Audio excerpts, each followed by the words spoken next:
পৃথিবীতে এমন একটি দেশ আছে যেখানে একই সাথে আগুনও আছে, আবার হাজার বছরের বরফও আছে, যেখানে মাটির নিচে ফুটছে আগ্নেয় লাভা আর মাটির উপরে দাঁড়িয়ে আছে বিশাল সাদা হিমবাহ। শুধু তাই নয়, এই দেশের শীতের রাতে পুরো আকাশ জুড়ে নাচে সবুজ আলো। আর গ্রীষ্মকালে এমন সময় আসে যখন সূর্য প্রায় অস্তই যায় না। কিন্তু সবচেয়ে অবাক করা বিষয় হলো, এই দেশে মানুষের চেয়েও ভেড়ার সংখ্যা বেশি। আর সবচেয়ে রহস্যময় ব্যাপার হলো, এত ঠান্ডা দেশ হওয়া সত্ত্বেও এখানে প্রায় কোনো মশাই নেই।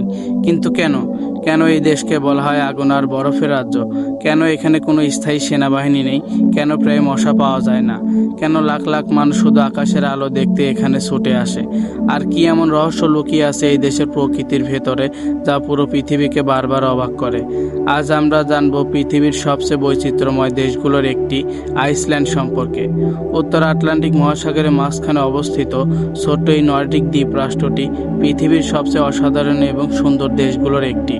নর্ডিক দেশগুলোর মধ্যে আইসল্যান্ডই একমাত্র স্বাধীন দ্বীপ রাষ্ট্র।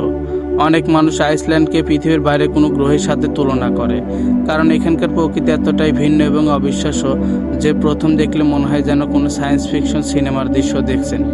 আইসল্যান্ডের আয়তন প্রায় 1,03,000 বর্গ কিলোমিটার, অর্থাৎ আয়তনের দিক থেকে এটি বাংলাদেশের কাছাকাছি আকারের একটি রাষ্ট্র। কিন্তু এখানে মানুষের সংখ্যা মাত্র প্রায় 4 লাখ, মানে প্রতি বর্গ কিলোমিটার গড়ে মাত্র 4 জনের মতো মানুষ বাস করে।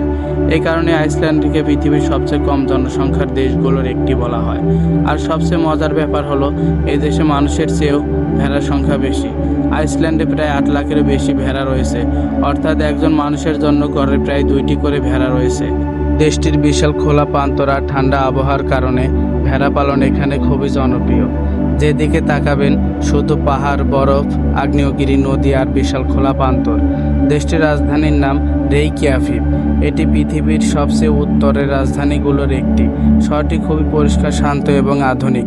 তবে আইসল্যান্ডের সবচেয়ে বড় পরিচয় হলো এটি ল্যান্ড অফ ফায়ার অ্যান্ড আইস নামে পরিচিত, কারণ পৃথিবীর খুব কম দেশে একই সাথে এত আগ্নেয়গিরি এবং এত হিমবাহ দেখা যায়।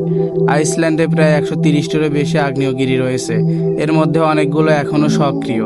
সবচেয়ে ভয়ঙ্কর আগ্নেয়গিরিগুলোর একটি হলো কাটলা আগ্নেয়গিরি। এর বিশাল গহ্বর প্রায় 10 কিলোমিটার জুড়ে বিস্তৃত। বিজ্ঞানীরা মনে করেন, যদি এটি বড় ধরনের বিস্ফোরণ ঘটায় তাহলে পুরো আইসল্যান্ডে পরিবেশ বদলে যেতে পারে। 2010 সালের একটি ভয়ঙ্কর অগ্নুৎপাতের পর ইউরোপের আকাশপথ পর্যন্ত বন্ধ হয়ে গিয়েছিল। হাজার হাজার বিমান বাতিল করা হয়েছিল। কিন্তু আশ্চর্যের বিষয় হলো যে আগ্নেয় শক্তি অন্য দেশের জন্য ভয়ঙ্কর হতে পারে, সেই শক্তিকে আইসল্যান্ড নিজেদের শক্তিতে পরিণত করেছে। দেশটির বেশিরভাগ বিদ্যুৎ আসে ভূতাপীয় শক্তি থেকে, অর্থাৎ মাটির নিচে গরম শক্তি ব্যবহার করে তারা বিদ্যুৎ তৈরি করে। এমনকি অনেক বাড়িতে আলাদা গ্যাস বা হিটারও লাগে না, মাটির নিচের গরম পানি সরাসরি বাড়িতে পৌঁছে যায়। আইসল্যান্ডের আরেকটি অসাধারণ জিনিস হলো এখানকার হিমবাহ। দেশটির প্রায় 11% জায়গা বরফে ঢাকা। অনেক জায়গায় বরফের নিচে আবার আগ্নেয়গিরিও রয়েছে, অর্থাৎ নিচে আগুন উপরে বরফ। এই কারণে আইসল্যান্ডকে পৃথিবীর সবচেয়ে বৈচিত্র্যময় দেশগুলোর একটি বলা হয়। এখন যদি আমরা আইসল্যান্ডের ইতিহাসের দিকে তাকাই, তাহলে দেখতে পাবো এই দেশের অতীত অনেক রহস্যময়। প্রায় 1200 বছর আগে নরওয়ের ভাইকিংরা প্রথমে এখানে এসে বসতি স্থাপন করে। ভাইকিংরা ছিল সাহসী সমুদ্রযাত্রী, যারা ভয়ঙ্কর ঠান্ডা আর ঝড়ের মধ্যেও নতুন ভূমির সন্ধানে সমুদ্র পাড়ি দিত। ধারণা করা হয় 874 সালে প্রথমে স্থায়ীভাবে আইসল্যান্ডে বসবাস শুরু হয়। 930 সালে এখানে তৈরি হয় পৃথিবীর সবচেয়ে পুরনো পার্লামেন্টগুলোর একটি, যার নাম আলথিং।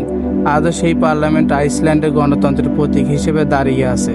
আর সবচেয়ে অবাক করা বিষয় হলো দেশটিতে কোনো স্থায়ী সেনাবাহিনী নেই, কারণ আইসল্যান্ড কখনো বড় ধরনের যুদ্ধে জড়ায়নি। এছাড়াও দেশটির জনসংখ্যাও খুব কম, তাই তারা স্থায়ী সেনাবাহিনী বদলে কোস্টগার্ড এবং মিত্র দেশগুলোর নিরাপত্তা সহায়তার উপর নির্ভর করে। আইসল্যান্ডের মানুষ নিজেদের সংস্কৃতি এবং ইতিহাসকে খুব গুরুত্ব দেয়। এমনকি আজও এখানে ভাইকিংদের গল্প এবং পুরনো উপকথা জনপ্রিয়। অনেক মানুষ বিশ্বাস করে আইসল্যান্ডে পাহাড় আর গুহাগুলোতে রহস্যময় আত্মা বাস করে। কেউ কেউ সেখানে এলফ বা অদৃশ্য প্রাণীর অস্তিত্বেও বিশ্বাস করে। এখন কথা বলি আইসল্যান্ডের সবচেয়ে অদ্ভুত রহস্যগুলোর একটি নিয়ে। এত ঠান্ডা দেশ হওয়া সত্ত্বেও আইসল্যান্ডে প্রায় কোনো মশা পাওয়া যায় না। বিজ্ঞানীরা মনে করেন দেশটির আবহাওয়া এত দ্রুত পরিবর্তন হয় যে মশারা এখানে সহজে বংশ বিস্তার করতে পারে না। শীতকালে এখানে প্রচণ্ড ঠান্ডা পড়ে, আবার গ্রীষ্মকালে ঘটে সম্পূর্ণ উল্টো ঘটনা। তখন সূর্য প্রায় 24 ঘন্টায় আকাশে দেখা যায়। এই ঘটনাকে বলা হয় মিডনাইট সান। একবার চিন্তা করে দেখুন, রাত 12টার সময়ও চারপাশে দিনের মতো আলো। তবে আইসল্যান্ডের সবচেয়ে জাদুকরী দৃশ্য হলো নর্দার্ন লাইটস। শীতের গভীর রাতে হঠাৎ পুরো আকাশ সবুজ, নীল এবং বেগুনি আলোয় ভরে ওঠে। মনে হয় যেন আকাশের মধ্যে কোনো রহস্যময় নৃত্য চলছে। এই দৃশ্য পৃথিবীর সবচেয়ে সুন্দর প্রাকৃতিক দৃশ্যগুলোর একটি হিসেবে ধরা হয়। প্রতি বছর লাখ লাখ পর্যটক শুধু এই দৃশ্য দেখার জন্য আইসল্যান্ডে আসে। আইসল্যান্ডে রয়েছে অসংখ্য দর্শনীয় স্থান। ব্লু লেগের নামের গরম পানির স্পা পুরো পৃথিবীতে বিখ্যাত। বরফ আর ঠান্ডার মাঝেও মানুষ এখানে গরম পানিতে গোসল করে। এছাড়াও রয়েছে কালো বালু সমুদ্র সৈকত, যেখানে পুরো সৈকত কালো আগ্নেয় ছাই দিয়ে তৈরি, যা দেখতে অত্যন্ত রহস্যময় এবং অবিশ্বাস্য সুন্দর। এখানে রয়েছে বিশাল জলপ্রপাত, বরফের গুহা এবং অসাধারণ প্রাকৃতিক দৃশ্য। অনেক হলিউড সিনেমার শুটিংও আইসল্যান্ডে করা হয়েছে, কারণ এখানকার দৃশ্যগুলো এতটাই অবাস্তব সুন্দর যে সিনেমার জন্য একদম পারফেক্ট। আজকের পৃথিবীতে আইসল্যান্ডকে সবচেয়ে শান্তিপূর্ণ দেশগুলোর একটি হিসেবে ধরা হয়।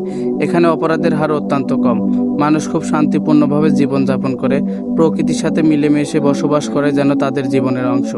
সবশেষে বলা যায়, আইসল্যান্ড শুধু একটি দেশ নয়, এটি প্রকৃতির এক বিস্ময়, যেখানে আগুন আর বরফ একসাথে বাস করে, যেখানে রাতের আকাশ নিজেই আলো হয়ে নাচে, আর যেখানে প্রকৃতি প্রতিদিন মানুষকে মনে করিয়ে দেয় পৃথিবী এখনো কতটা রহস্য।